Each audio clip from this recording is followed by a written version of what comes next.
for when we're starting. We are now on the air. Everything you say is getting added to YouTube and will eventually can and will be used against you in a court of law. So yeah, welcome, anything you Ray, say at this TC. beginning will be edited to use against you at a future point in time. Yeah, and TC is going to. He pulls the words one by one until you say something like, "I love games with dice combat." And yeah, and it'll be amazing. That's who's going to have me say. It's going to be a Joe Salen quote. "I love games with dice combat, especially with no modifiers." Oh yeah, he loves the dice combat and Time of Crisis. That's like his favorite feature of that whole game. Yeah, that's what I heard. Yeah, I can't wait. I cannot wait for you to play John Company, and I can't wait to hear you talk about the dice chucking in that thing. Oh man, I don't even know. Like when TC gets excited about something, it makes me scared now. I get lethargic, an immediate feeling of illness and darkness comes over and takes me. Well, that's what got me about John Company was like all these people were like, well, yeah, this is like an economic game. I was thinking, oh, guys, come back 18xx with this, and it's like, I mean, there's cooperation, there's dice chucking. I was like, wow, are you sure we're liking the same game, guys? This is kind of cool. It's like the 18xx game I've always wanted. And you know what kind of 18xx game I've been wanting, Joe. So, Ray, would you mind doing some speaking? I've got the YouTube thing here. I just want to make sure that you're coming in at a kind of similar audio level. Yeah. I'll just keep talking about nothing. Mm-hmm. Yeah. Mic check. 1, 2. Test. Test. Can you describe the nothing? Describe the nothing. Nothing is fluffy. Yeah. Tends to tickle. I think Ray, I think that you're coming in. I think that it is, like if we're, like I said, like I was doing audio levels before, on a scale of 1 to 10, if me and TC were a 6, you'd be about a 4. But I think that's definitely within the realm of what YouTube's going to be able to equalize.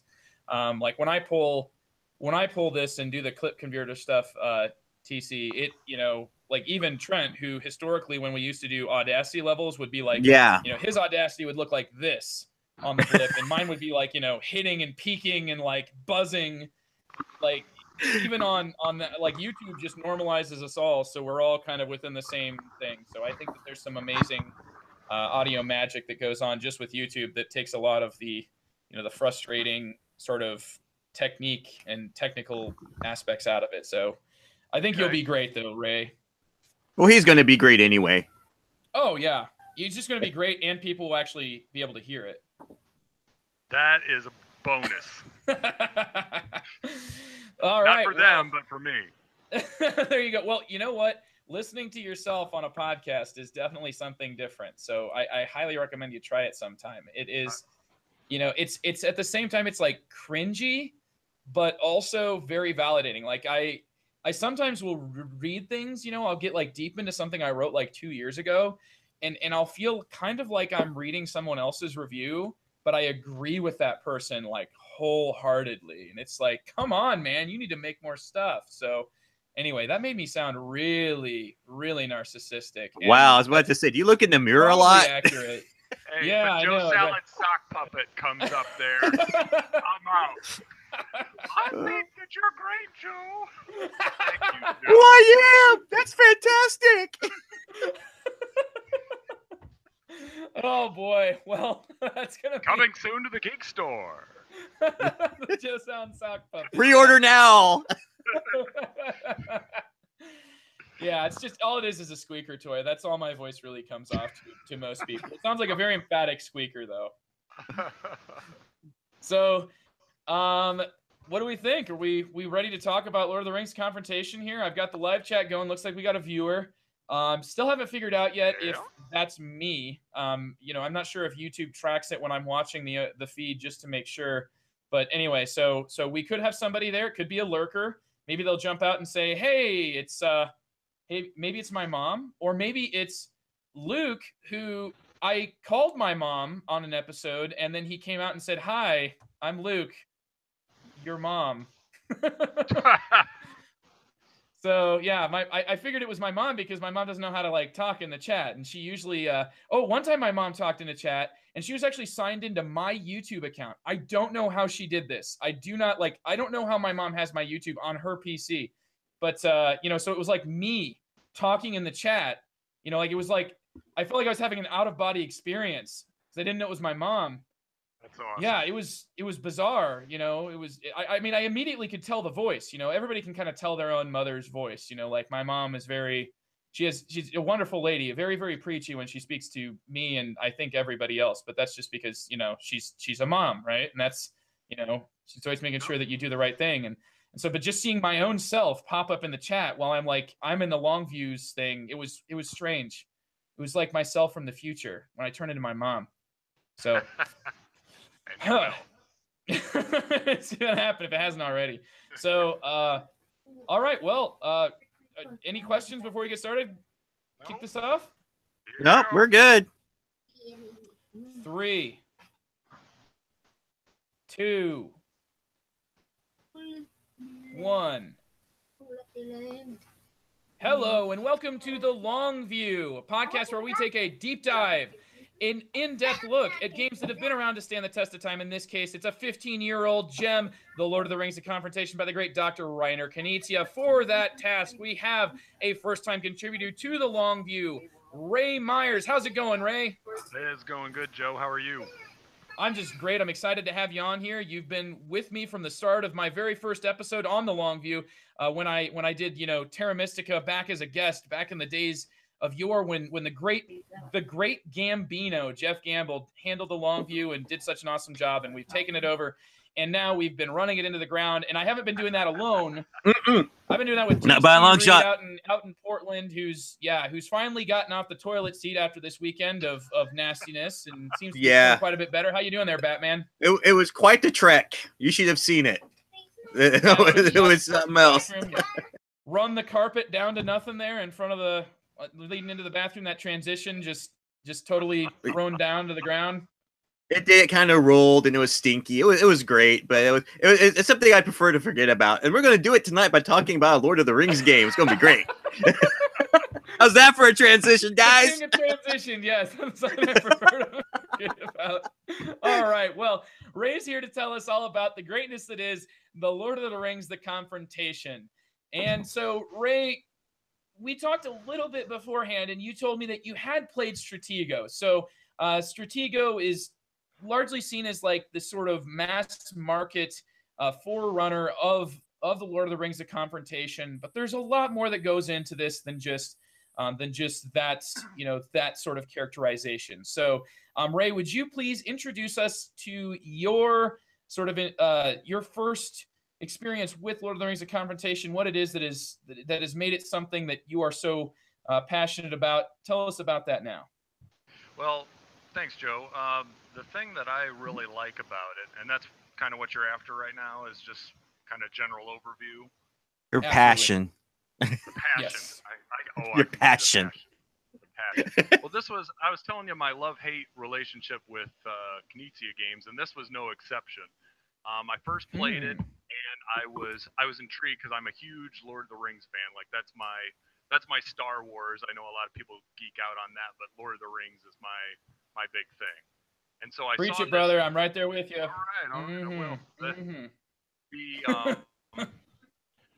The simplicity that was on there, like I really like that. And for me, with theme, like it doesn't have to be that in depth for me to really latch onto it. Like Feld games, I can adhere to almost every theme that he has on there, and I don't think that that's for everybody, but for me, like I look at it and go, yeah, I can kind of see that, and then I'm good. Like even in abstract somewhat. But anyway, back with this, the thing that I really liked about it was, you had the board. The board is kind of different in the respect that you kind of turn it sideways like a diamond instead of having like a square in front of you. And then you have these cards, and you had all the characters, and they all had different powers. And the part where I started falling out of love with it was I played it a few times, and the thing that I didn't like at first was the fact that I thought that the light side was way weaker than the dark side, which it is, but only in the hands of someone that hasn't really played it a lot yet. Yeah. After that, then they're more evenly matched. But if you take two people that are no one has played it before, usually the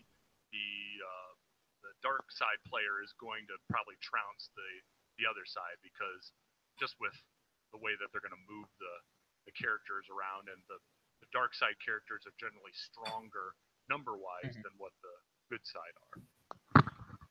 I would absolutely agree with that. I think that if you are coming at it from a similar understanding and a similar, strategy, I would say, the dark side player is going to be playing largely a suns out, guns out type game. Whereas if the fellowship player tries to match that sort of enthusiasm, they're going to find themselves devoid of any pieces very, very quickly. That's absolutely the case, because of most of a good share of the fellowship's pieces are evasive. You've got the different hobbits that aren't going to be that strong, and then the other side has, the cave troll, which is immensely powerful in terms of just raw numbers and going out there and killing you. So at first I looked at that and go, man, that's not really, going to be a balanced game, and I'd always have to play as the light side and not do too well. And I really started cutting my teeth on this, ironically, with the app on the iPad, because I couldn't find enough people that wanted to play it as much live, so I played it on there quite a bit, and that's where I really started seeing all of these combinations, and the way the pieces interacted, and the bluffing that was involved at the beginning of the game, as far as where you're setting your pieces, and looking at what the cards were available for combat, and everything just kind of like unfolded like magic. Yeah, nice, the app. yes. Does the app have the Lords of the Rings theme on it? No, does not, but they're very close. Okay.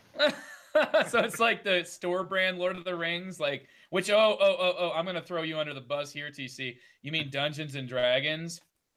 Oh. I'm sad. No, I'm just kidding. But it kind of is. And that's an outsider from Dungeons and Dragons, so I have no ground to stand on there to actually back up that statement.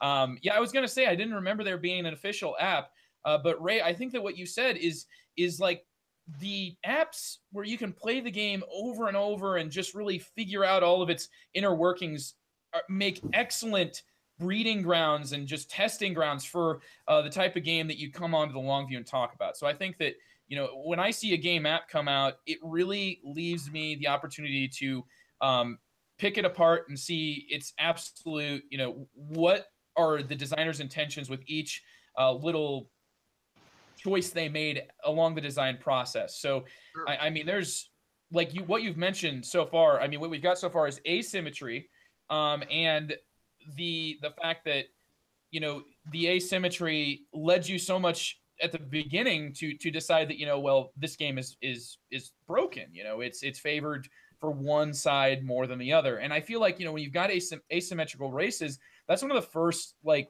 really big red flags as a designer, is like, man, that is a really hard uphill battle to fight. Balancing asymmetrical factions is not something that I think any designer looks at as like, oh, yay, I get to figure this out. I feel like it just has to be kind of a numbers game. And we just like, okay, well, how many times is light one? How many times is evil one? And they might have a desired percentage in their head, of how much they want to see that happen. But you're right in saying that, the inner workings of this game are not ones that might come off in your very first play and very first run through. So Absolutely. I think that the app has certainly helped out in that respect. So what are some things that you noticed about, like, in terms of the asymmetrical play here that came out as you were playing the app? You mean in terms of like with the different sides, or especially the fellowship side? Yeah, like let's put it like this. Let's say that I really love Lord of the Rings: The Confrontation. You really love it. Ray, if we were to play, which side would you choose? If I let you choose, for our first game, because obviously we're both going to play both sides. That's just the way the rule book recommends. You play one game as the light, one game as the dark, and then you see, after that where you're at. Who would you reach for? Sauron. That's your static answer. Yes. Yes, that is TC right there. Oh, sorry. Is the inspiration for Sauron. I think so too. Big eye. Yeah, I would probably start with the light side. Mm-hmm. I would too. And we would team up, and we would beat TC into the ground. We would beat him. We would cut off his ring finger. Are you kidding me? I would, you little hobbits, whatever. I'd send out my lord, whatever, my ring wraiths, and it'd be done. Because I know how to control them well. Mm-hmm. That's funny.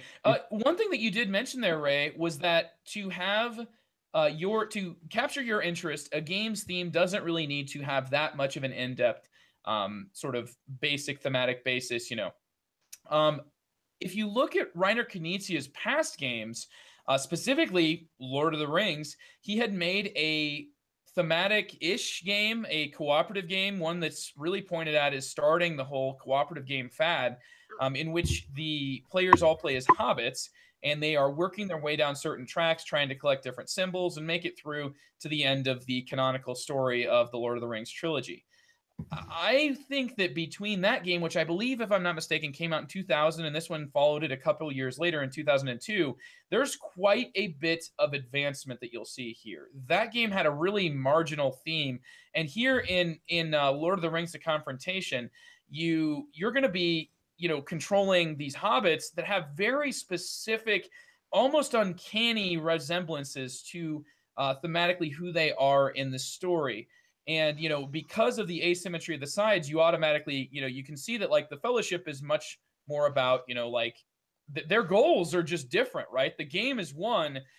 Each team has one shared victory condition, right? Of just essentially total annihilation, which good luck doing that as the Fellowship. But each of them does have their own separate victory conditions as well. And I find myself frequently encountering those unique, varied victory conditions more so than just, you know, the end of all things good. Sure. So, what about that theme? What when you mentioned that, you know, you said that you don't need too much to latch on to, but what do you see here? Well, in this game, like I see an overabundance of theme for a Knizia title. And the main place that I see the theme are the individual mechanics for each one of the characters, as far as like how they're represented, and then also a little bit with the map. Not so much, but a little bit. You know, the map has the or is it the mines? I can't even think of what it's called. Mines of Moria, yeah. Yeah, you've got that with the labyrinth, where if the Balrog is in there and a character tries to go through there, the other player can show that the Balrog is indeed in there, and then just instantly kill anything that tried to pass through there and skip a space. Oh yeah. Then the Fellowship also can take advantage of the river and help them move sideways, which can be a huge advantage. Oh yes, you need to use that. But like I said, the big place where this game really shines with thematic immersion is just with all the characters and what they do. Like all the hobbits are, for the most part, like all of them except for Sam are basically like if they get into danger, they're able to get out of it. With it, well, exception of Merry too. Merry has a insta kill thing, but but if that's thematically tied to his character as well. Exactly. And then, you know, if you look at Sam's probably the most thematic on there, because, you know, Sam by himself, he's just a 2, which, you know, the numbers range anywhere from 1 to, there's like one character that has a 9 on the as the Sauron player, but most of them, like the strong ones, are in the 4 to 5 range. Yeah. Sam's a 2 by himself, but if he's in the same spot as Frodo, you know, he's a strength of 5. So automatically. Boom. Yeah. So boom. And so he's ready to take anyone down. Oh yeah, he can take, like, he becomes one of the most powerful pieces in the game. You know, every character that's higher than a strength 5 tends to come with caveats as opposed to special abilities. And when Sam, though, when you bust out Sam, you know, when somebody attacks you and you reveal Sam, who can actually take the place of Frodo, if somebody is when you attack people here, you know, you're going to choose which of the pieces, if there's multiple pieces there, you're going to attack. But Sam's automatically like, no, no, no. And then you must, of course, role play it and be like, who are you? I'm his gardener. His gardener. Maybe not that. Mr. Frodo. Frodo! Yeah, I'm done with it. It's so bad. It's so bad. I think my little brother's got it a little better, but yeah, that's, you know, whenever it happens, like we quote the movie back and forth, you know, and it's all happening in this little tiny package. So yeah, the thematic basis for these things is just absolutely amazing. You know, you've got Gandalf, this your wise wizard, and you know, we're just, you know, let's hammer out all those light side ones. You got Boromir, right? Right? Boromir, one of my favorites because he's falling on his sword. He knows how to die, and he takes someone down with him. So, yep, good old Sean Bean style. Sean Bean style, yeah. How long is he gonna last in this game? He's got that power. Only one encounter, that's for sure. Yeah, he's got that power that just instantly triggers. But they can't leave it alone with that. They got to give him. He's got to rank a 0. Like he has like no chance of beating anybody at all, even if his power is shut off. It's like he's going to die. There's no ifs, ands, or buts about it. Nope, when he's revealed, he dies. That's it. He's gone. Well, he takes the other guy with him, but yeah, he's definitely going to die at the end of that encounter. Oh yeah, for sure. So yeah, thematically, the light side is just chocked full of these types of, you know, like Merry having a special bonus, being a fairly mediocre fighter on his own, but then having this huge special bonus when taking on specifically the Witch King, which, you know, spoiler alert, that might be the way the Witch King dies in the movies. Sorry, guys. Yeah, no spoilers. It actually looks really cool. You should still totally watch it because it, you know, watching that helmet wrinkle in on it. Oh, I'm spoiling even more. Okay, never mind. Anyway, very cool stuff. So yeah, the dark side is chock full of just the same things.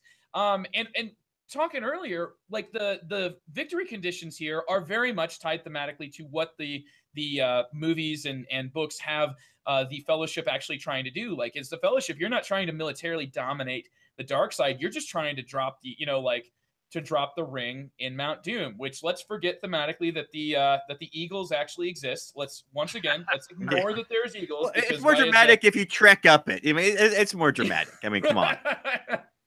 Absolutely. It's like, why is it this way? Because it's written that way. You have to do all this, Frodo. Don't question J.R.R. Tolkien. He knew what he was doing. Oh no, man, it's beautiful. It's beautiful stuff.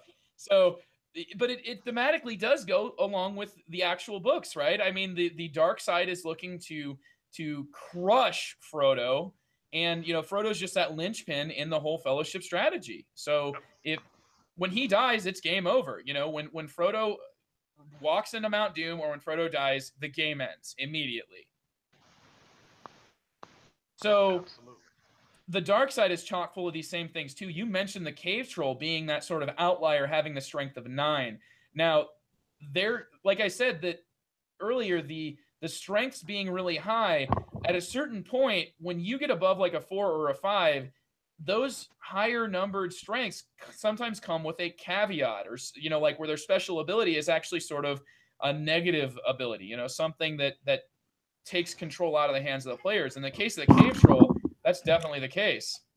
Sure. Well, and that's one of the things that I think is it kind of leans towards like the genius of Knizia's design, because you know, you look at it and you're like, wow, that's a 9, that's really good. And then his ability is the card that you play to boost him is ignored. It's like, oh, that's bad. Yeah, it sucks.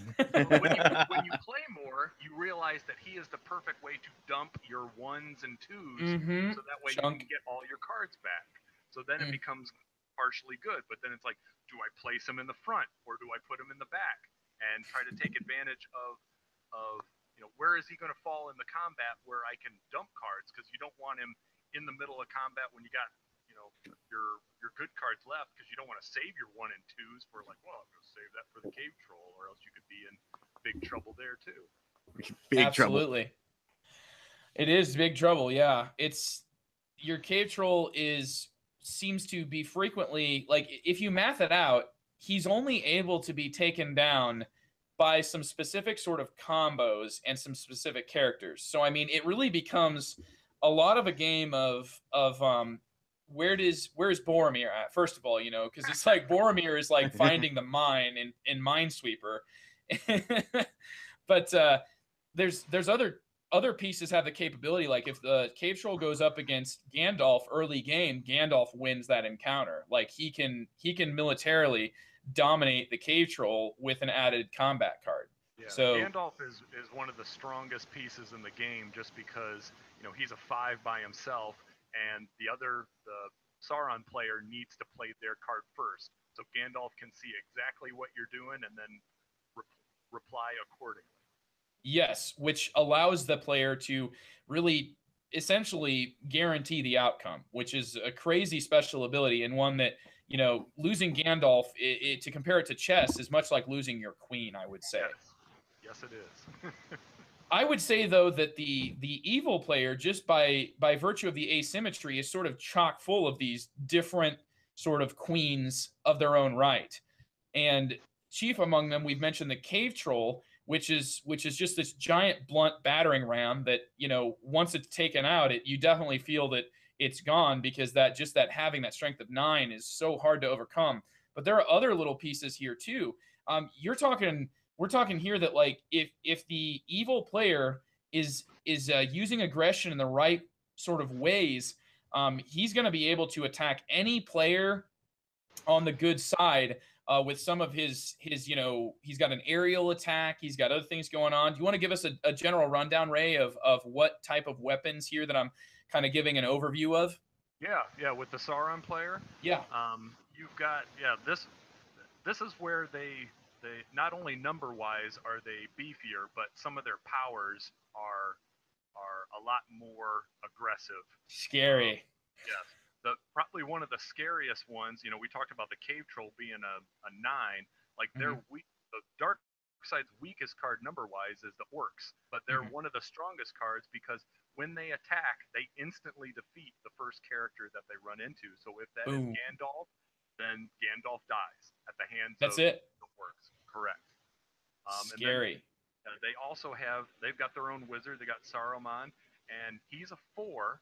But he can decide that no cards are played. So if he runs into someone that's weaker, which is everybody except for 3, and one of those is Boromir, because Yep, good old Boromir. The other 2, like he'll take them down because he'll just say, no, we're not going to play any cards that will boost our numbers up and take them out. You've got, like you said, like the aerial assault. You got the flying Nazgul that they can attack if they see a single Fellowship character in one of the spots. He can just pick him up and go over and attack that single character. So you don't want to leave Frodo like in the back thinking like, well, he's by himself, but there's no one that's going to be able to get him. I actually lost a match.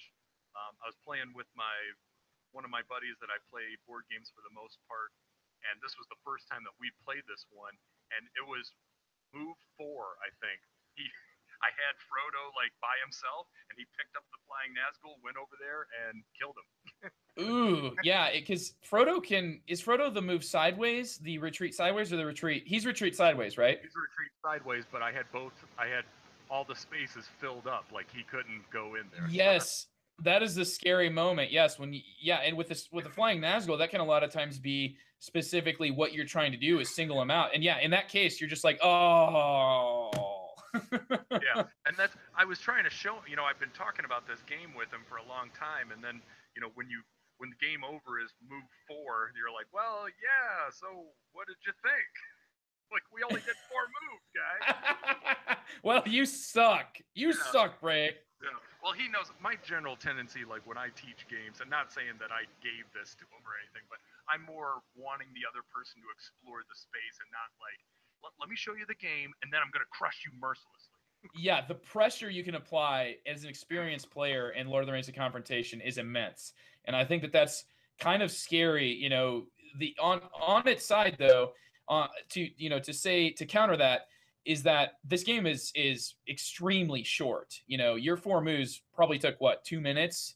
Correct. So, and generally this game will be over in the course of 10 to 20 minutes. Yep. And that's another thing I really love about it is just the the mileage you get for the amount of time that you spend on it. I mean, you can always play another match and switch sides, and then there's the, I know we haven't talked about it, but there's a whole every piece has a flip side with a different character on it, and you can draft it. Yeah, that's what I'm saying. Even though I'm not the biggest fan of the alternative characters, I much prefer the classic game over the other one. Sure. So yeah, we will definitely get to that variant side. That is a really interesting added bonus of the deluxe edition. So we will definitely talk about that. Totally want to hear your take on those variant characters, because I have very limited experience, but it's always been one of the things that keeps drawing me. I think the fact that I still haven't really tried it keeps drawing me back and back. And anyway, where this game sort of gets, aside from being, Lord of the Rings in a box in 20 minutes, everybody always says War of the Ring, the gigantic board game that has had a Longview episode done about it. The thing about Lord of the Rings, the War of the Ring, is that it's this huge, epic experience, generally best played with 2 players, and it takes you like all night. Here, this is Lord of the Rings in a box in 10 minutes. So aside from that, though, it gets its lineage from a game that tends to have a very, I would say, mixed response from the gaming community. Like, I don't think there's an overall, dismissal of it, but Stratego is definitely not the type of game that, I think it's largely considered like a mass market game, and it does things a little bit differently. And I think Lord of the Rings, The Confrontation certainly takes some of its lineage from there. But Ray, you had mentioned that you'd played Stratego, and was that prior to playing Lord of the Rings, The Confrontation? Oh yeah, that was Stratego was a game that I played, as a kid, so I was very familiar with that when I was first introduced to this game. For sure, my version of Stratego was actually, believe it or not, Lord of the Rings Stratego. Oh wow! I didn't know that. I have a Star Wars copy. Yep. Well, you know what? Some people have Lord of the Rings, TC. Did you know that? Yeah, some people have Star Wars. Woo! I had Lord of the Rings Risk and Lord of the Rings Stratego, and they were both movie-themed games. Both of them by whatever, Milton Bradley, whoever makes them. Hasbro. So, yeah, Hasbro. Sure. And Lord of the Rings Risk actually is kind of a better version of Risk. Because it's timed. Mm-hmm. Yep, it does things quite a bit better. It's a better version of Risk. I agree. So I agree with my own statement. Yes, that's actually correct. Is that your sock puppet talking? It's a sock puppet. So, but the Lord of the Rings: The Confrontation, like, this came out about the same time, like 2002. We're talking. I want to say Return of the King was 2003. I think it was 1, 2, 3, if I remember correctly. The order these came out. So, I mean, we're talking, this came out at the same time as The Two Towers, probably the same time that I bought Lord of the Rings Stratego. Reiner Knizia was cooking up this game. Now, why is it that Lord of the Rings: The Confrontation has this sort of staying power to keep getting deluxe editions and still be available from Fantasy Flight, whereas Lord of the Rings Stratego and, every other IP version of Stratego, it just kind of gets, it's mass produced and then it's gone?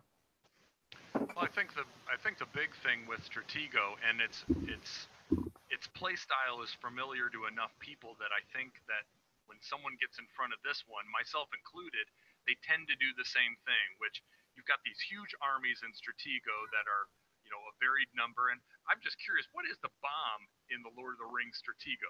Is it that Boromir? It's a bunch of Boromirs. No, I don't think it was. It's been so long, man. We recently chucked that from my parents' house, so I'm gonna look it up. Okay. But yeah, there's so many pieces, and the fact that there's a bomb there. I had earlier said that finding Boromir is kind of like finding the bomb in Minesweeper. I would equate regular Stratego in a way to actual Minesweeper, just because there are so many, just sort of fluff. There's a lot of fluff. There's a lot of padding to the game. No, exactly. And the tendency when you're playing Stratego is, I've got this huge army, I'm just going to start randomly pushing people ahead until I realize what you've got on the other side, and then I'm going to start moving the pieces that will be able to take down, you know, if you've got like an 8 or a 9, it's like okay, I need to get this piece over there in order to beat that guy so he doesn't kill all my army. And you don't have that luxury on Confrontation because you only have 9 pieces total that you can use. And if you run short on them, like if you get down to 2 pieces, chances are you're not going to win on that side because either depends on where you are on the board in terms of your own asymmetrical goal. But in Stratego, like you can make lots of mistakes. So your general tendency is just to push them forward and see what happens. Just push the buttons and see, like, okay, yep, I killed you, you killed me, oh, I killed you twice, oh, I ran into a bomb. But so if you get this game put in front of you and you start doing the same thing and you're like, wow, that wasn't very fun. It's like we traded punches 7 times and then game's over. But you miss out on a lot of the things that make the game great. But it's not your fault. You're used to Stratego. For sure, yeah. If you just start poking, and don't really have much of an idea of if you're not really watching and sort of mapping out movement, and just even following your opponent's behavior patterns and sort of eye patterns in terms of where they're looking, I would say that this is one of those where you just need to be firmly comfortable with getting inside the head of your opponent. Now, I have some really bad news here, Ray. I have just looked at the punch board here on Board Game Geek for Lord of the Rings Stratego, and the reason that I couldn't remember the name of the bomb is there is no bomb in that game. All right, let's end the show and roll credits. The giant disappointing. Yeah, it literally two symmetrical sides in Lord of the Rings Stratego, and Boromir, having been stripped of his actual noble sacrifice ability, is instead simply a strength 6 out of 10. Well done, Hasbro. Well done. And thus the game disappeared. Yep.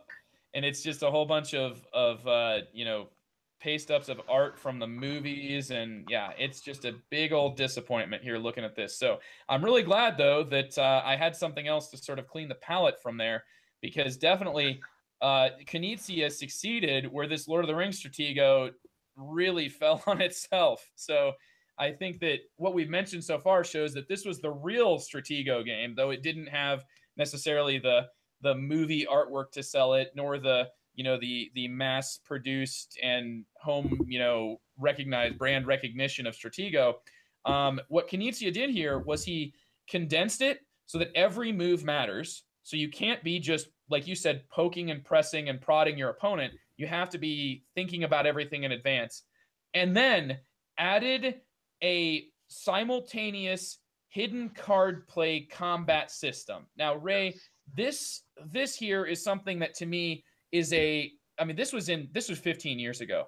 I think when you look at it, all the craze right now is card driven combat in board games. Sure. This game is, yeah, it was a decade and a half above its time, or in front of its time, ahead of its time, from what I can see. Would you echo that? And if so, could you go a little bit into depth about what the types of cards you have to play? I mean, there's asymmetry there too. Yeah, absolutely. The cards, think of regular Stratego, where every piece has a numeric value, and the higher the numeric value usually is going to beat the other one. On top of that, each piece has its own separate special power. So sometimes the special power is going to be prevalent on there, but most of the time it's going to come down to simultaneous card play. And that's where, like, I couldn't agree with you more in terms of how this game works with that, because each side has, I'm trying to think, I think the Sauron player has more cards.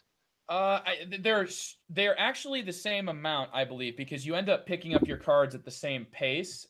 Except it depends, I think, on whether or not that card that can fish in your discard gets played, because each player has one of those cards. That's it. Okay. Yeah. There's more strength cards from Sauron. More strength cards, but the special abilities, there's one more special ability card on the good guys. Yes. You're right. So each side has the same number. It's the Sauron player goes from their numeric value that they can add to their player goes from 1 to 6. The Fellowship player is 1 to 5. But the Fellowship player has 4 what they call text cards that give you a special ability, and the Sauron player only has 3. The additional one that the Fellowship player is, they get to double down on some Boromir with doing what they call a noble sacrifice, where both players are instantly defeated. The double bombs. You got the bomb on the table and the bomb in the hand. That's right. That's right. But that kind of leans towards the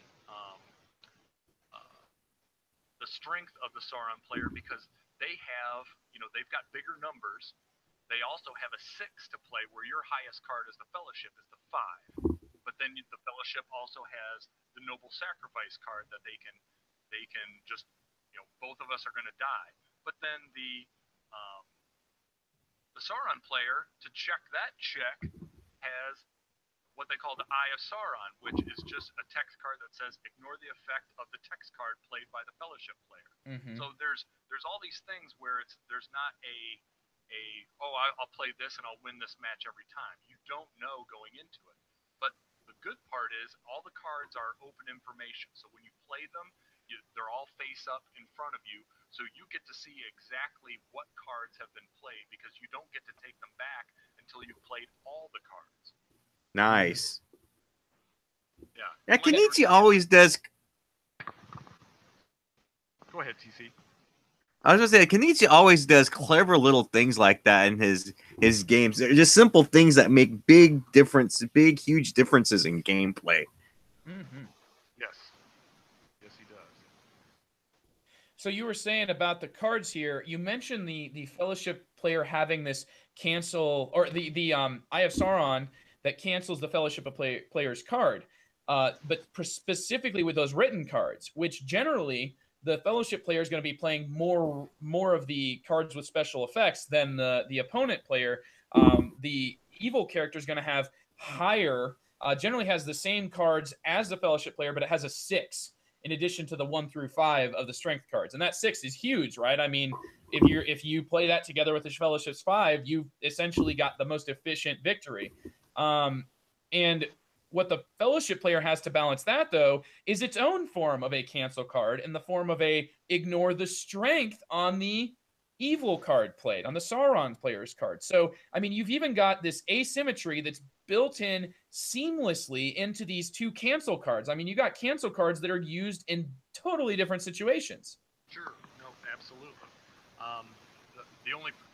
The problem with that is, again, the Fellowship player has to play a little bit smart, because usually you can ignore the strength card played by the Sauron player, and the numbers are big enough that you could, with your smaller characters, you could still end up losing.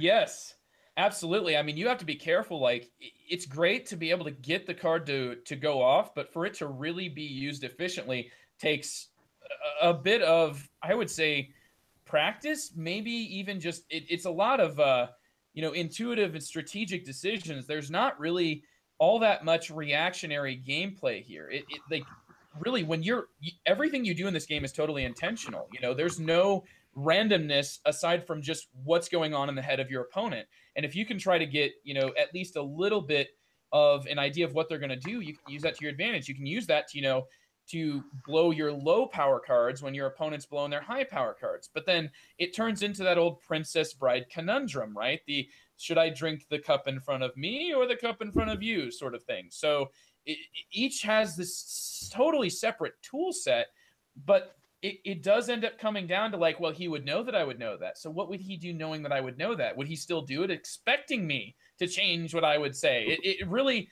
it comes to that next level of play incredibly fast. And that, to me, with the fact that this is such a robust game, is really what's, where I think you see a Knizia flair being laid on top of what I would call an extremely thematic, asymmetrical, two-player conflict-driven, quote-unquote war game. No, I agree. The big thing, and I think you hit the nail on the head with all those statements, because that's what I really like about this game is it's short, it's 10 to 20 minutes, but the amount of decision space that you have in there in terms of playing your opponent, deciding where you're going to place the characters, deciding which character that you're going to move, that would be fine like in a game that took like an hour and a half, but here you've got something that takes like 15, 20 minutes, and you get all those awesome decisions that you can do in it. And if you play it again, you can play it totally different, and it's still going to be the same rewarding experience, and could easily win or lose you the game depending on how well you're playing what your opponent is throwing at you. Absolutely. Yeah. Said absolutely what I was saying there, Ray, what I was thinking. It's very, very special here with the Knizia design, because I'm used to seeing Knizia designs, and we mentioned, with your love-hate relationship with modern art, one of Knizia's, hallmark games from even, a decade prior to this one. Usually these games are very simple, really get kind of the finger wagged at them by folks that are looking for a thematic experience, but overall they tend to be supremely easy to teach. Knizia games, he was the master of, like, these are games you can teach somebody in 5 minutes. They'll be up and off the ground and running, and the game tends to not play in a terribly long amount of time either.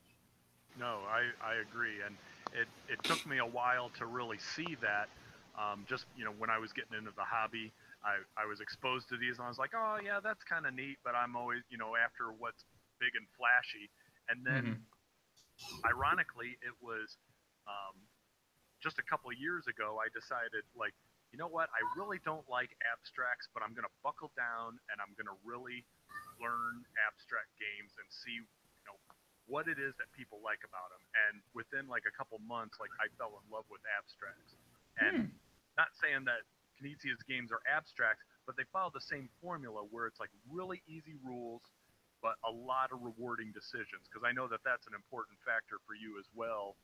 Oh yeah. Like, I want a good decision space, and if you can shorten that, great. If it takes longer, that's fine too. But the decision space has to be there. And yeah, absolutely, yes. So, I mean, we've talked about depth here in terms of the way that you've got great decisions to be making, the way that you're making them from the very beginning, the way that the game is just advances, it moves at a breakneck pace. I would call the game beautiful in the way that it looks. I think you've mentioned that the board here sets up quite different than most games. You actually play with sort of a diamond shape, which it functions though for the gameplay. You also had mentioned earlier that there's a couple of thematic touches on the board that make it feel like, well, it couldn't really be anywhere else, so to say. When you're moving through the mines of Moria, that's Lord of the Rings right there. Because the way that this is structured, though, is it's fairly symmetrical. It's almost symmetrical, right? I mean, it's the map of the actual Lord of the Rings, but it's impressive how they've gerrymandered these regions to all fit in sort of a 1, 2, 3, 4, 3, 2, 1 setup. It makes me think of Kemet, but I think it fits much more in what you mentioned as an abstract space. Yes. And when you actually start the game, every piece on the board occupies its own spot except for your back sort of home base area, which for both players has to hold 4. So you've got essentially these 6 areas on your side of the board, and you've got 9 pieces to put where you feel is best, like in Stratego. This is the same base setup as Stratego, except in Stratego it's just it's boom, you place everything within this within the back area, sort of like a chess setup, only you randomize where things are at and people can't see it. Same idea here, but the amount of pieces is going to change in different places. You've already mentioned that some pieces abilities specifically key off of soul, a piece being totally by itself in an area. So all these things are just integral pieces. What do you think about the artistic, just the aesthetic value here? No, I really like the artwork. I think is just phenomenal because it lends to, like, just because there's no pictures of the movies on there, like, I just automatically associate that with the book rather than the movies. But what raise a good point with the board, like, to me, like that was almost like it's kind of cool because it was one of those things that lends itself to gameplay, but yet is very thematic because with the board being like a diamond shape like that, and the Shire being on one corner and Mordor being on the other, like, they're not surrounded by, like, there's no way to get to those areas from the side at all. So it almost like really stretches out the map, even though, like you said, the map is not that many spaces. But since they're so far removed from each other, they really feel like they're on the opposite sides of a continent from each other. And like Sauron can't just automatically like, oh, I'm just going to take a couple steps and get into the Shire, and vice versa. There's a journey that needs to take place for both sides, and I don't think that you could replicate that by having like the board in a traditional square formation, which the board is a square. It's just it's printed to where it's shaped like a diamond instead. Yes, it expands and then contracts along your journey. So, which I think lends itself to very clever use of special abilities on the part of the Fellowship player, and also kind of I would say almost as you need to be playing aggressively with the Sauron player, but there's also a certain element of defensive play because it's it's got a little bit of a, to make a Harry Potter reference, a bit of a golden snitch aspect to it in the terms of like, you could be totally losing the game. You could have, lost your last piece, but Frodo, but if Frodo is positioned correctly and the evil player now realizes that, you can just walk Frodo right into the end. Sure. And there are some ways to remedy that just a little bit, like with the there's a set of special cards that you can incorporate the game, and then they also have Shelob. Her special power is if she kills somebody, then she automatically goes back to Gondor, which is close to Mordor. Now it is on the, I want to say it's on the left-hand side if memory serves me correctly, but that is a way, like, if you, usually the way that it works for the Fellowship is you're going to choose a side that you want Frodo to go down. You're not going to charge him down the middle because that's insane. So you're either going to the left-hand side, or you're going to, well, you could do it. I mean, it's that people might, it goes back to that Princess Bride reference. It's like, well, he thinks that I'm going to go on one of the sides, so maybe I'll lead him right down the middle and have Boromir ahead. So one of those... I've never got that to work, but it is possible. But yeah, you can, if you recognize that Frodo is, say, like on the left side of the map, and you're kind of making advances on the opposite side, like just take Shelob up there and like, take a little snack of Legolas, and then automatically hop back down to Gondor, and then you've got some options to be able to potentially move over to on that other side. Especially have a nice meatball dinner and then and then head home. That's right. Yeah, and it's funny because I viewed that Shelob ability as kind of, it's powerful, certainly because the ability to reset your movement can actually grant you some longevity. As mentioned earlier, both pieces, both sides have a loss condition that if they are not allowed to, if on their turn they can't move a piece, it's game over. They lose the game. And so if you can somehow get, essentially every move you make forward is sort of like etching down your life bar little by little. But that's all you do. I mean, that's as simple as a turn is in this game, is just take one piece, move it one space forward. It's what makes teaching the game so easy. But if you consider it that like every piece that you move is one piece you can't move, there's no going backward in this game. There is no, outside of special abilities, there is no backwards movement. Correct.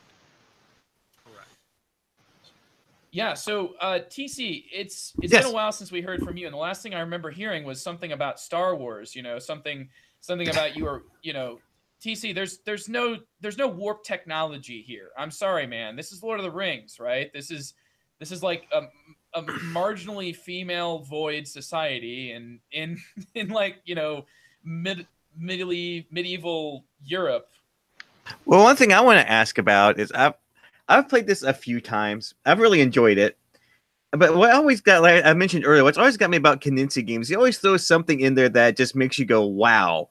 Like, for example, in Tigers and Euphrates, which is one of my favorite abstract games he's ever done, the thing he did there that really impressed me was like the lowest colored cube you have scores, which really changes the way you play. So what is it about this game that improves upon Stratego and just the one mechanism you think that just makes it turn the corner and make it so much better? Oh, that's a good question, TC. Is there just one, Ray? Oh, just if there's just one in there. That I want to just I want to give like a shotgun approach, just like boom, here's all of it. Give me at least one. There you go, at least one. Yeah, I don't think it's a matter of one. I think it's the combination of the, you've got regular Stratego there, but you've got the card play, and then you've got the character powers that are all, one, very thematic, but two, they're not just thematic for no reason. They're all part of a game of checks and balances. Like I was telling you that you had the orcs that automatically kill something. Well, you got Gimli on the other side who automatically defeats the orcs. And there's all these things that just, they can check each other, so there's not one strategy that reigns supreme.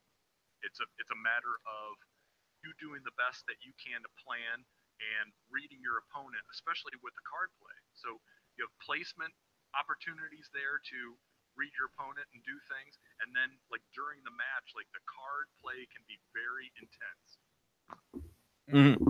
Especially if you know one word, TC. My one word would be asymmetry. That's what's lacking.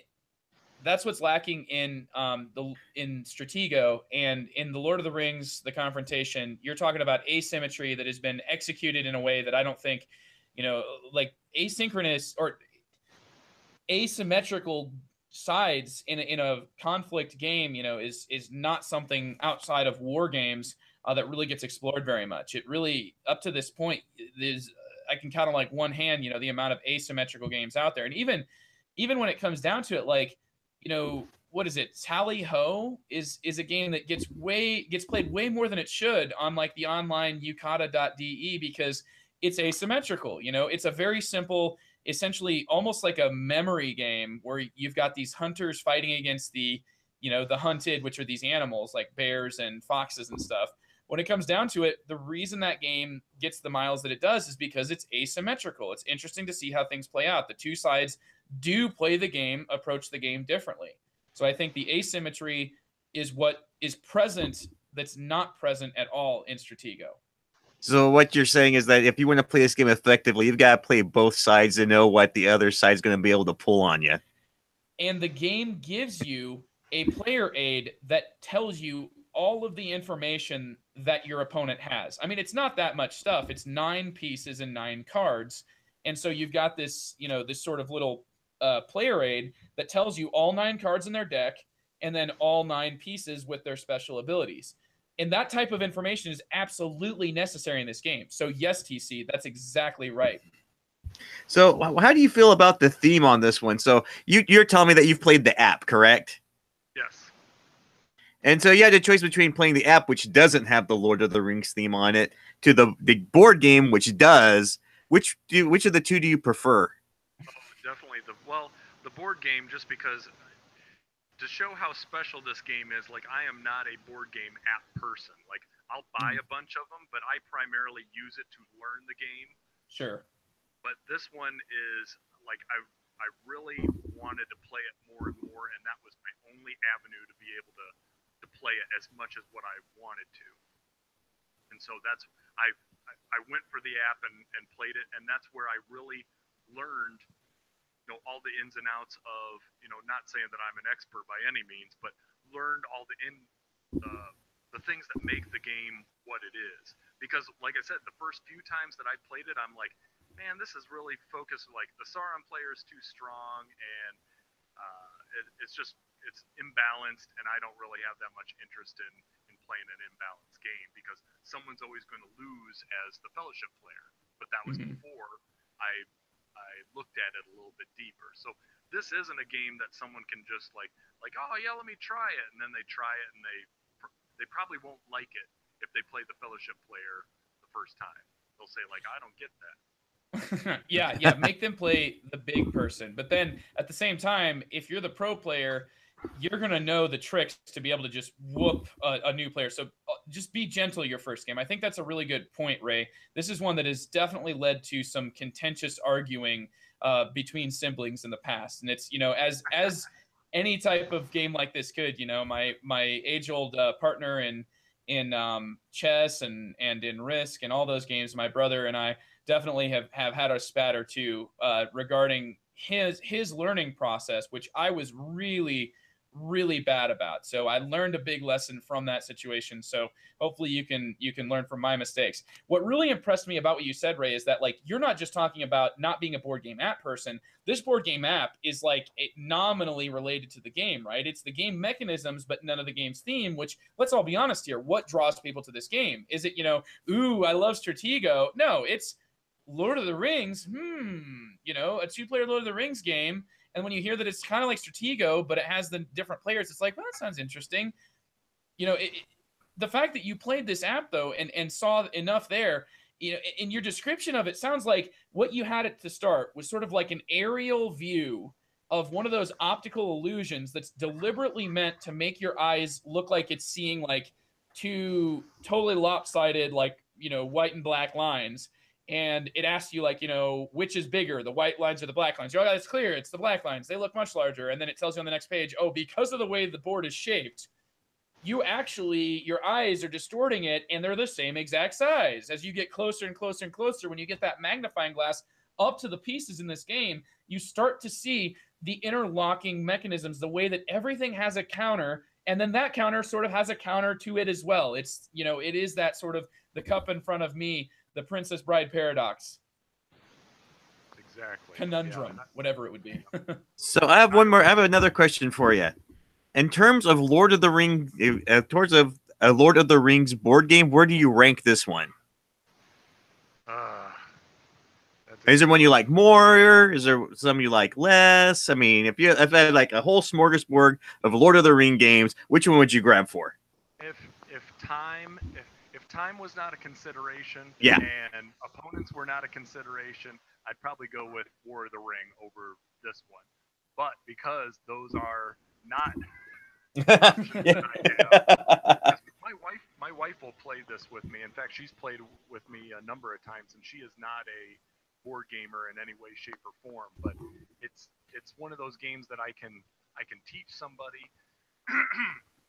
And like I said, I generally, when I'm teaching someone a game, like, I want to share my passion for what I love about the game, rather than like, okay, you got the rules down? All right, boom, let me rub your face in it. Yeah.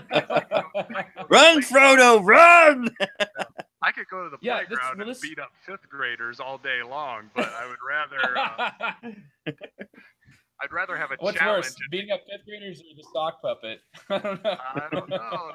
I think that's a coin toss. Well, to go off of that, though, this originally came out in the Cosmos two-player game series, which we're talking other games in this series would be like Balloon Cup. Lost Cities is like one of the biggest ones people point at. Aside from like Babel, which is a heavily interactive game, and TC's biggest... My favorite Rosenberg game. Yeah, biggest debacle. Once he told me, so that at first I couldn't. I was like, I think I'm done with you, TC. Like, that was when he first told me that. I was like, oh, that's it. Over, man. Oh, I could come up with something worse than that. Oh no, I'm sure you could. Like, then he told me, like, I haven't played so many of these Rosenberg games, and I was like, oh, okay. And really, like, it's a more, I would say, a more endemic problem, really, to TC, to the way that that Euro games get played in your group, that just kind of tend to be like shut off, and they're on the table and they're off the table, and yeah, my group definitely, my game group definitely is a cult of the new thing. If you don't get in like the first one or two games, it's gone. Like, I thought you said that was good. Yeah, I traded it away. Oh, cool. So with your question though, TC, to answer it, quite simply, like, I feel that playing the War of the Ring is kind of like sitting down and watching the entire extended cut of the movies, like that sort of 11-hour, the disc that came on, like, when we had the DVDs, it came on 2 separate DVDs for one movie, which is, oh boy. And, that's something. Yeah, I got those. Yeah. And so do, like, my brother's a huge fan. I love them too. Like, my family had those.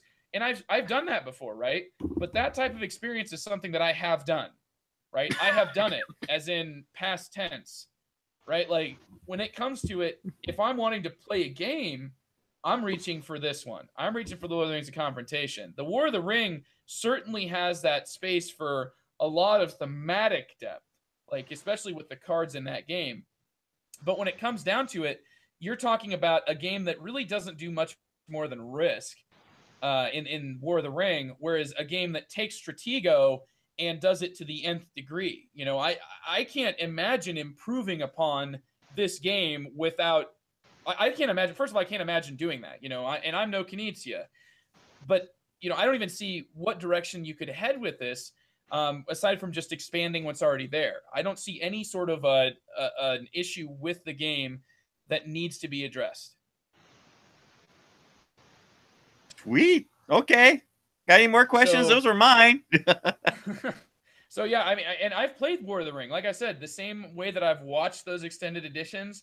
And anyway, but this is the type of game that has the theme to get you there, but the gameplay to keep you there, the legs to keep you playing it. So I really love that. So you mentioned, Ray, that you have played with the variant tiles here, and that's a really interesting expansion that was added. So could you describe just kind of how the components function and how the variant function, you know, works in with those tiles? Yeah, the variant game, all that does is every single piece in the latest editions, because they were actually designed by members of Fantasy Flight when they came out with the. Man, was the first one? When was the first one released? 2002. Was that the one where they were like rectangles on the board? Yeah, they were like landscape, sort of landscaped Yes. versus portrait mode. Okay. Yeah. Yeah, you're talking to a copier sales guy, so I know exactly what you're talking about. Okay, gotcha. But yeah, the newer editions that were the portrait edition ones, they came out with an alternative side for each one of the pieces. Now you still had Frodo, of course, and the goal is still the same. The only difference is, and some of the characters remain the same too. Like you still have Sam that's in there, Gandalf is in there, Aragorn is there. I'm trying to think on the downs or the Sauron player, still got the Nazgul. The orcs are still there, and so forth. But they all have like slightly unique power. But honestly, like I've played the variant ones probably 3 times, and they all, you know, it almost feels like, you know, imagine like your favorite food or your favorite cologne or something where you're like, someone else did this. Like this isn't Knizia. This doesn't have any kind of ring of Knizia. Like it's someone else that's like, oh, I can do that. Like, here, give me a pen and paper. It's like I'm gonna make these characters up, and like they thought real long and hard about it, but it's like you're not the doctor. I think Eric Lang was one of the people that co-designed these variant characters. Huh, cutting his teeth on some quality game there. Well, and you know, a lot of his stuff, like I'm not the biggest fan of, but you know, if you look at a lot of the things from the early 2000s and a little bit later, like he did a lot of different like co-designs with things like the Game of Thrones card game. I think was another one that he helped co-design on that. Yeah, absolutely. So what you're saying is they have abilities that are cool when you first read them, but when in practice they're a little bit lacking, huh? I think they're a lot lacking, and they are cool when you look at it. It's like, oh, you know, that's different. Like Theoden's in there, and like I don't know exactly who he's supposed to replace exactly, but he has a strength of 4 if he's in Rohan or Gondor, and he's a 2 by default. So I think he's supposed to be like take the place of one of the hobbits. Sure. And then Sam's thing is he's a 1, but if he gets attacked, his strength is equal to that of the Sauron character. And that, I think Sam perfectly illustrates kind of what I'm talking about, where you look at it and you're like, okay, wow, that's cool. It's like we're going to have the same kind of like ebb and flow that is with the classic characters. But then when they apply it in the game and you're playing it, you're like, that just happened to be like a thing that was cool to read, but it didn't really work out well for me. Like I don't know how to exactly to do that. Oh, I think you've said it. Very, very well put there, Ray. They sound super cool, but in practice, like, the fact that Sam can just match another character seems almost like it takes some of the decision out of it. He's just kind of turned into a reflecting stone. Well, yeah, and it's not even that. It's kind of like all these little steps. Like he has to be attacked in order for that to happen. Otherwise, like if he wanders into an area, like he's a one. There is no Oh, back. so he's basically like, like a gotcha character, but it would be a little strange to see that happening with the, considering the composition of the player decks don't actually change. The card that I thought was most interesting, and I want your take on this, is that on the other side of, well, there's two of them actually. One of them has Gollum or Smeagol, right? Smeagol is a character in one of them, and then the one that most interested me is Wormtongue. Okay.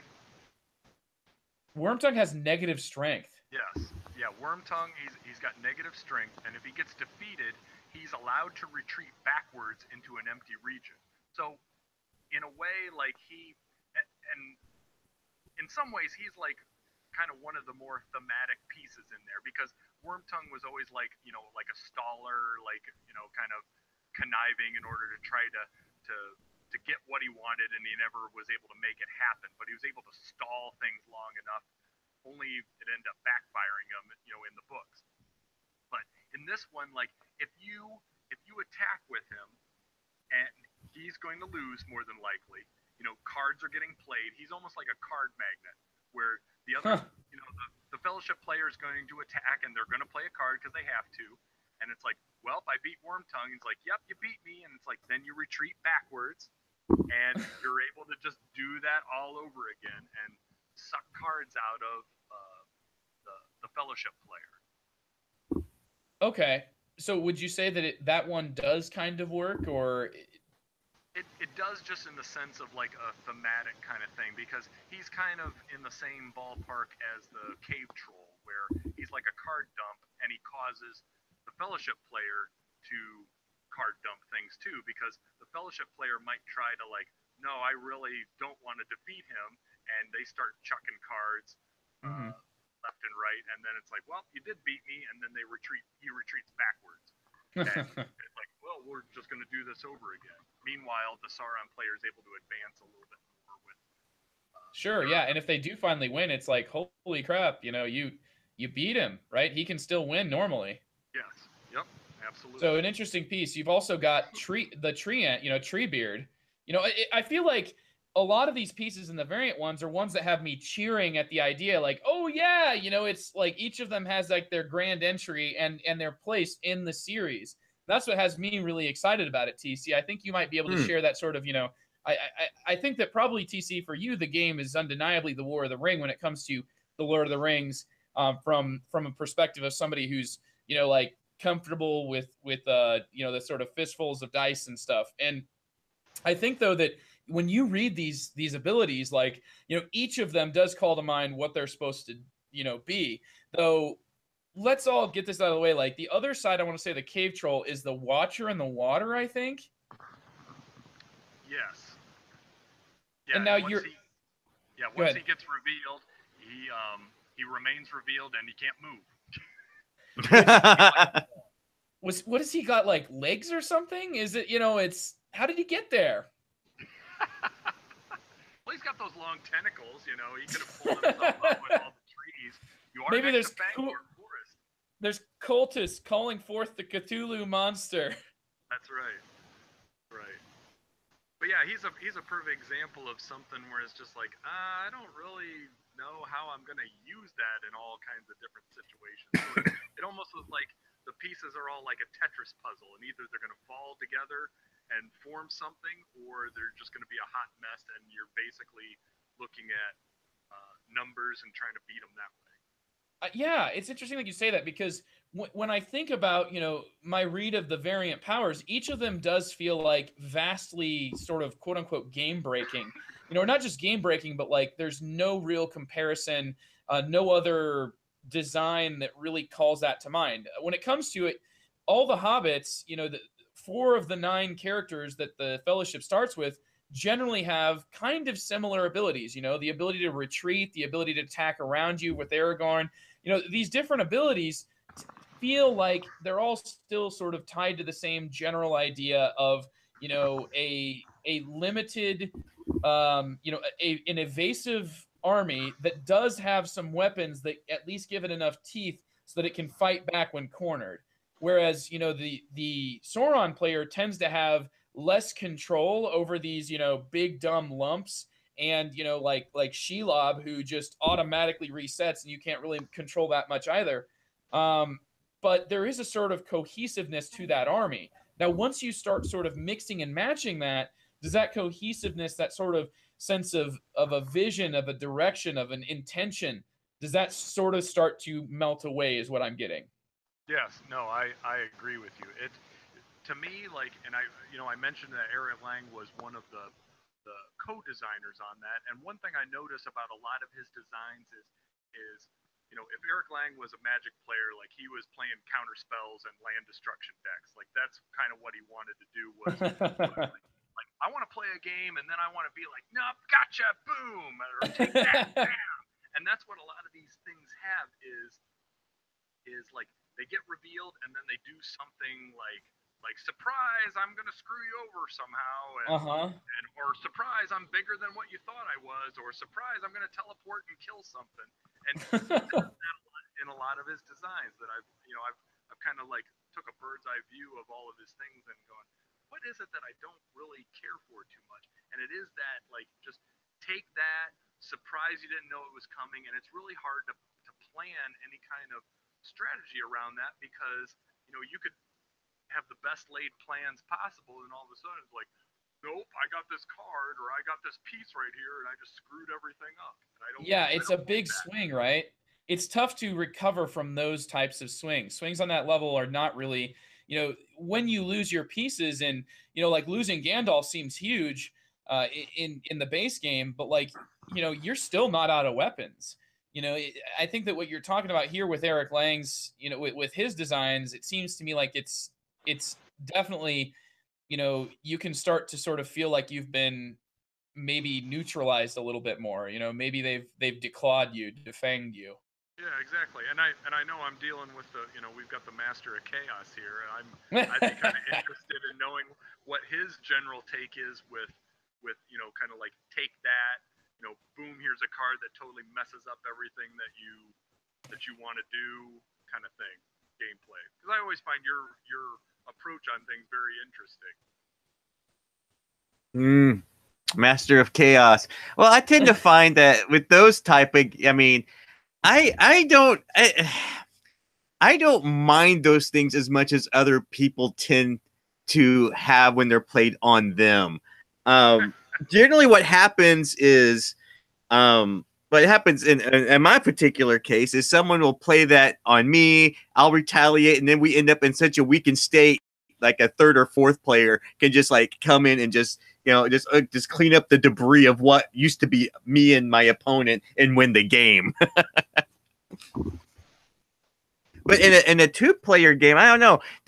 Are there that type of swingy cards in the War of the Ring game? Because I know that War of the Ring had a card play in it that seemed to swing quite a bit. But I also seem to remember in War of the Ring that, man, the Sauron army is just so incredibly powerful. Yeah, there are some cards that can kind of boost your troops and do a few different things. Nothing that drastic, but that kind of leans towards the theme. Like, Sauron's armies are supposed to be, kind of on a tangent here with War of the Ring, but they are supposed to be huge. And that's why, like, in War of the Ring, like, if you lose a Sauron troop, like, it goes back in your supply. The Fellowship, like, they're little armies that are basically just holding on, like, by the skin of their teeth to these strongholds. Like, when they die, they go in the box. Yeah, that's it. They're gone. And you're just trying to get your little Fellowship to get to Mount Doom. Man, and the Confrontation, I've also noticed that if you lose bigger pieces, you still have a lot of choices left to you. Sure. I mean, I mean, there's been times I've taken out a big piece and been like, yeah, and then it really wasn't as good as I thought it was because I revealed a little too much than I should have. and then that's it. It really is. That's like a Pyrrhic victory for sure. And I think that Yeah. can happen quite a bit on both, in both of those games. I do think that when you look at the board in War of the Ring, you can see, the physical forces. And you Yeah. can see, that's the advantage right there. The advantage is not in any way masked in the card play, I would say. I think that, if anything, the abilities of the Fellowship in the War of the Ring is what's somewhat masked in the card play. And I think that's kind of the idea here in Lord of the Rings: The Confrontation as well. I think that, the card effects tend to be stronger with the Fellowship players. So, the actual abilities on the pieces are more about elongating the fight or escaping the fight. And, that's just an integral part, a piece of this puzzle here. Yeah, and Joe, you kind of indirectly are leaning towards something else that we didn't mention, but the part of the design too that I think is cool is the way that when the clash happens, the Sauron player's natural character effect takes place first, and then the Fellowship players takes place. But in card play, if you're playing text cards, the Fellowship player's text card happens before the Sauron player's text card. So you've got that kind of balance that's in there too. And again, I think that further accentuates the fact that these variant game ones they're just a little too wild and crazy. And the nice thing is, like, you can combine them if you really want to. You can draft them, or you can choose, like, hey, I'm going to have classic Frodo, and I'm going to have variant Sam, and I'm going to have this. I've never done that stuff because to me that's almost like mixing two of your favorite desserts and it doesn't taste good. or having the idea of like, hey, why don't I pour like a couple shots of Canadian whiskey in this Pabst Blue Ribbon and drink it and see what happens. Or it's like my two favorite 15-year scotches. Yeah. Yay! Yep. There you go. There's a $25 shot that doesn't have any character to it at all. So I can see the fear there as well. I think, I saw one of the variants people play with sometimes is that they draft them in secret, and then you don't actually know even what army you're facing up against until you encounter the pieces. And that sort of even adds to the tension here. So I still, along with you, Ray, I haven't even tried the variant pieces yet. So for me, this is the type of game that resonates well with me personally, on a very deep level, that I have a lot of personal respect for from my perspective as a gamer. But I've got more hats that I wear than that. I also do a game group at the school, and I generally find that I find myself very frustrated in most games that I try to teach. Any game that takes more than 5 to 10 minutes to teach before you're playing, usually it's a difficult, frustrating experience. Kids end up not really playing the game right, and even if they do get the rules, they end up sort of playing against the spirit of the game because they want there to be some direct interaction, or they don't want there to be direct interaction, and there is. The Lord of the Rings: The Confrontation is one that, because they had that sort of heuristic in their mind of what Stratego was, it was immediately relevant. Kids could play multiple games of it over the course of 1 hour and a half long board game session, and they could teach each other the game. Yeah, absolutely. And again, that lends to just Knizia's designs in terms of how just simple yet entertaining that they can be. It is absolutely evergreens. I mean, these are the types of games that can continue reaching back. I see largely in the industry, it's like there are certain currents that seem to be getting to a certain state of perfection. Now, with Knizia's games, I feel like these are games that stay relevant simply because what they do is something different. And it's not necessarily that they're integrating all these thematic pieces that gamers are specifically looking for now. And we're looking for a lot more hybrids in the genre. I think that this is an example of a hybrid very early on, but most of his games have just what you said. They have that sort of classic, easy teaching and but large decision space to accompany a short playtime. And as much as Lord of the Rings: The Confrontation stands out I think it almost sticks out like a sore thumb. It's like this is like a painted fingernail on an otherwise, totally blank set of hands, a set of nice hand model hands, but this is like that one painted fingernail. Nice. But it's painted so well, and it's so concise, and what it does is just so perfect. It's almost like it almost feels like it's it belongs there, like a tattoo or something. I don't know where I'm going with this hand reference, but it doesn't fit in with the Knizia's catalog, but somehow does too. Yeah, no, I agree with you.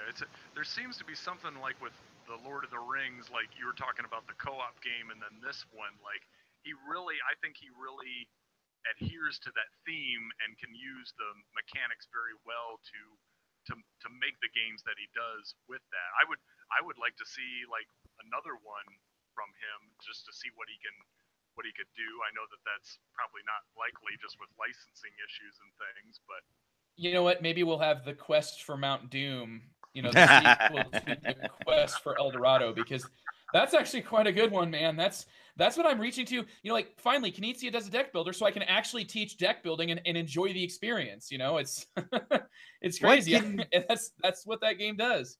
What I've noticed with Knizia in particular is that he tends to design games that have a simple rule sets, but a depth of gameplay.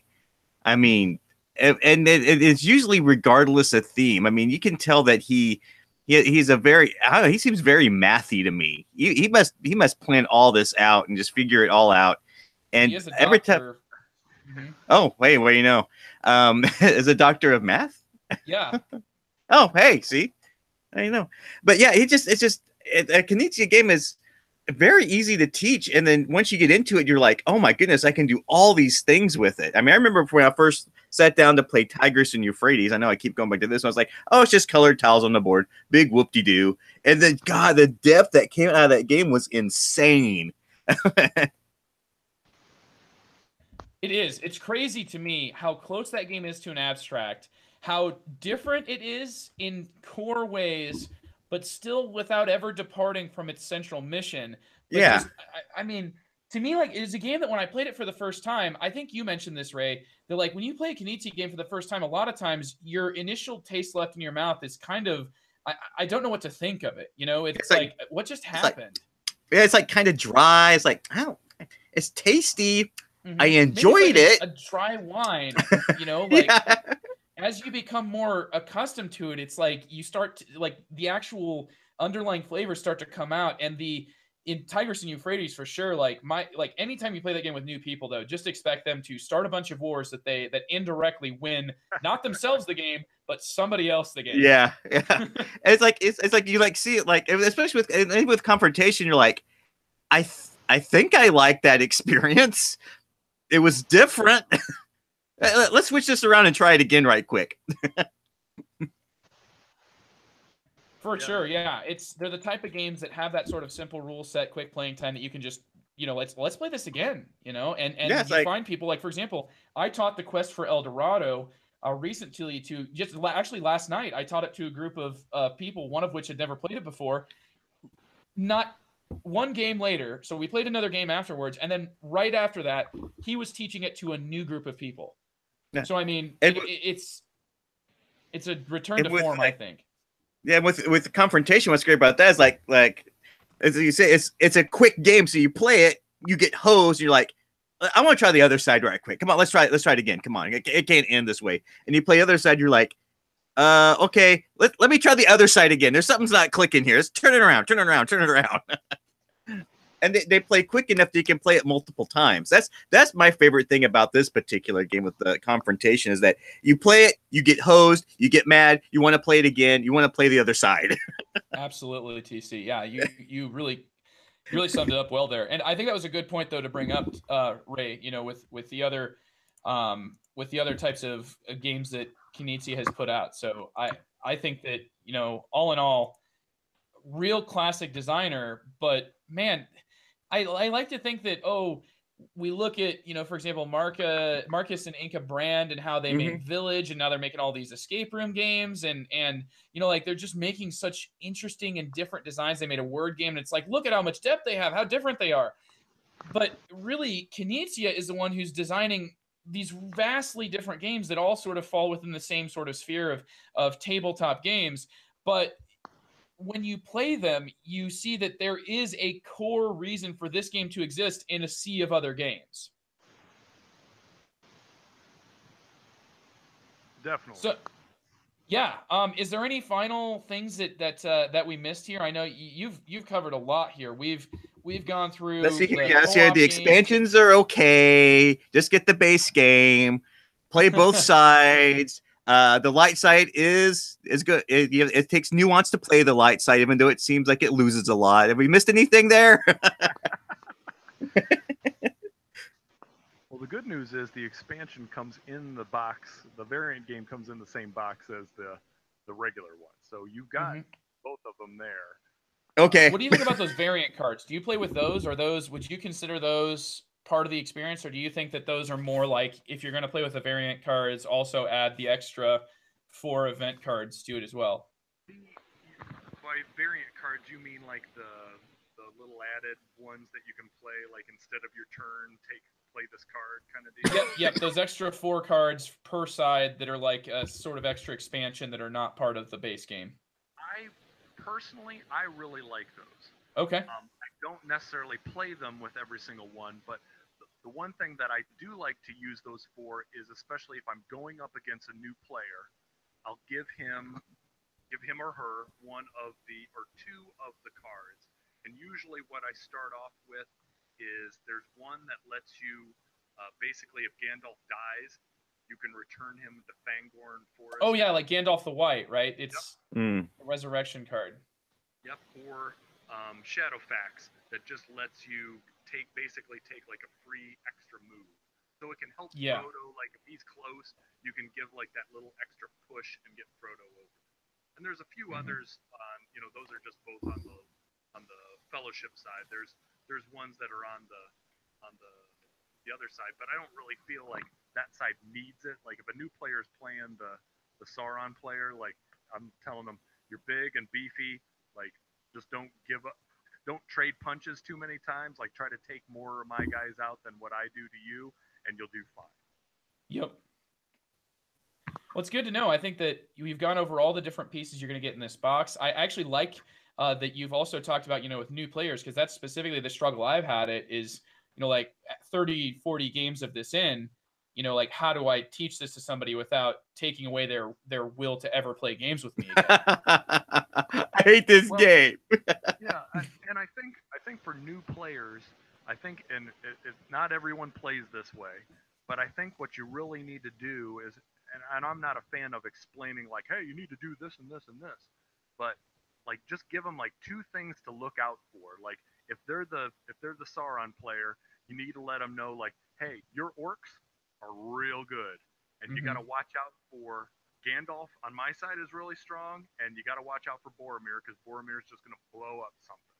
So chances are I'm going to have Boromir somewhere in the front, like to take care of what you are going to put in the front, most likely your orcs, or I'm going to have Gimli over there, and just give them like just that little tidbit of like, hey, here's some things to look for, so they don't make the mistake of pushing pieces in front of it. It's like, oh, my 5's gonna beat your 4. Oh, I better play the right card, and they miss out on the whole experience by not knowing any of those things. But at the same time, like highlight some of the abilities, because it is a lot of abilities to take in at once. But if you can filter it down to the ones that are most impactful.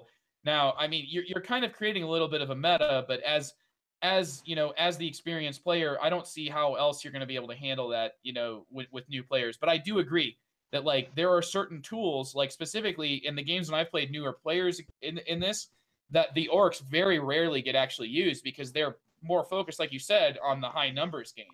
They're not really, they're ignoring most of those special abilities. Yep. And you can dish out like a couple at a time. So like when a couple pieces have gone off the board, then you can say like, hey, you've got the Flying Nazgul, and then you also have the Black Rider. The Black Rider that goes, yes, just Yeah. Takes a beeline down there and then attacks whatever is going to be in front of it. It's like those yep, are the DeLorean. Yeah, the DeLorean. With the flames on its wheels.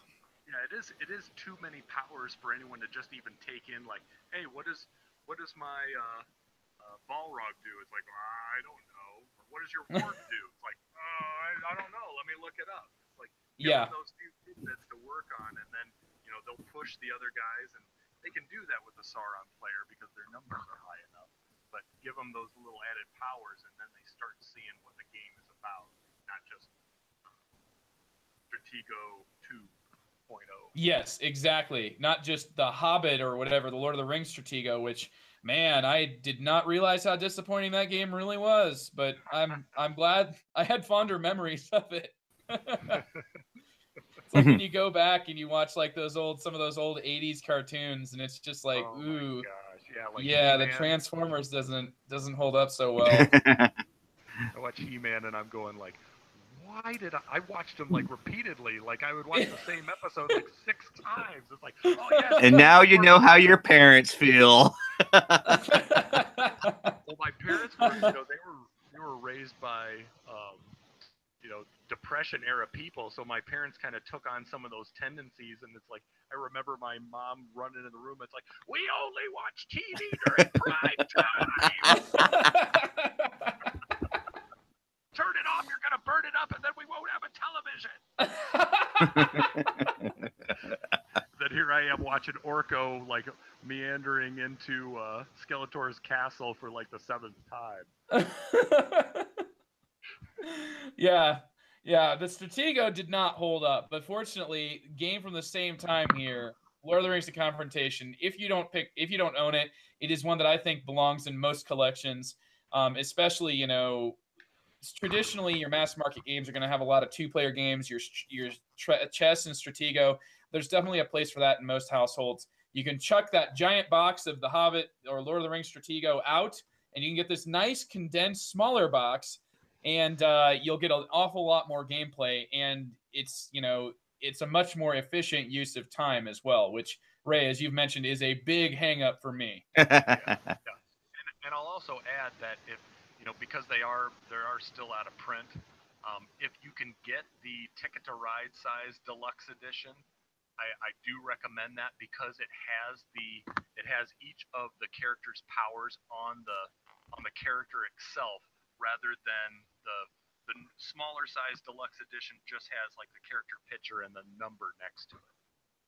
So it just helps, like especially with newer players, be able to look at that and go, oh, okay, Boromir, instantly kills everyone, and it's written right on the tile as opposed to looking over at the player guide. Yep, your set of cards. It's a little bit awkward, yeah, with the smaller Fantasy Flight version. And that's the one that I have. So it does have a little bit of hiccup to playing it. It sounds like that really nice version, which was out of print when I bought the game. Of course, Murr, who's joined us in the chat here, has that nice version together with everything else. Every other great game that came out in its best edition. The version of Raw that I have is like, got the small poor tiles. He's probably got the Uber Play one that's, like not like this new Fantasy Flight version that has all these cardboard things. He's got the ideal version of everything. Well, not all of us can get that Murr, but it's nice. Well, the deluxe edition is one of those games where if you keep an eye out for it, like someone will be selling it for like $40 or so. Mm-hmm. It's one that every time that I see it, I usually pick it up, and then like I gave it to one buddy, and then the one that beat me in 4 turns, like I keep an eye out for a copy for him because he wants one, and I'd like him to have that edition. It's like you just got to be in the right place at the right time for it. But the smaller one is just as good because it's same art, same everything. The only difference is the powers are not written on the smaller tile, but it also doesn't take up as much space. Yep. Well, any final thoughts? Nope. Great game. I really like it. It was one I almost, got rid of, and I'm very glad that the app ironically helped me see the error of my ways, and it's one that is dearly loved in my collection, and I'll I'll never get rid of it. Absolutely, yeah. I'm glad that you hung on to it as well, Ray. It sounds like shoot, I'm glad he's talking about it. Yeah, for sure. No kidding, man. This was an excellent first episode to have you on here. So welcome to the Longview family here of our MERS here for every single one of our episodes. Well, most of them, and he's also playing games every night. So I think he's at about 11:50 now of his games nights without having missed a game. So Nice. yeah, it's crazy. So anyway, some people get sinus infections, Mer. Some people can't make it to conventions. Some people can't. Some people can't even make it to podcast. TC, I missed you. Sorry, I did that. I'm just human too. Now I want to sock puppet TC. Oh God, I don't want to see a sock puppet of myself talking to myself. That could be truly a horrifying situation. Now it has to happen.